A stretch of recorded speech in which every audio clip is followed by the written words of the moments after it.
সকাল থেকে একটা বিষয়ে মেজাজ খারাপ হয়ে গেছে, গলা ভাঙা, তারপরে ভিডিও করতে বসেছি। এআই দিয়ে তৈরি করা জাইমা রহমানের একটা ভিডিও পুরো টাইমলাইন জুড়ে গড়াগড়ি খাচ্ছে। এটা নিয়ে দেখলাম আবার সালাউদ্দিন আম্মার ওই মবিস্টার নসিহত করে আবার একটা আর্টিকেলও লিখে ফেলেছে, বিশাল এক রচনা। এদের চরিত্র আর আওয়ামী লীগের চরিত্রের মধ্যে কোনো পার্থক্য নাই।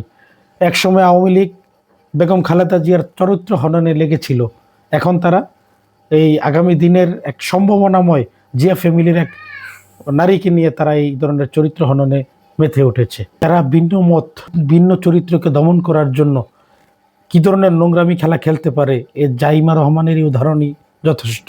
এরা এদের বিপক্ষে যায় এমন কোনো চরিত্র, এমন কোনো বিষয়, ওগুলাকে দমন করার জন্য এরা নোংরা খেলা খেলে। এরা যদি জাইমা রহমানের সাথে এমন ঘটনা ঘটাতে পারে, বাকিদের সাথে কি করতে পারে এটা বুঝে নেবেন। আমি আবারও বলছি, এদের চরিত্র আর আওয়ামী লীগের চরিত্রের মধ্যে কোনো পার্থক্য নাই। এদের কারণে যদি দেশে সাইবার অপরাধ ফিরে আসে বা জননিরাপত্তা আইন যদি ফিরে আসে, অবাক হওয়ার কিছু নাই।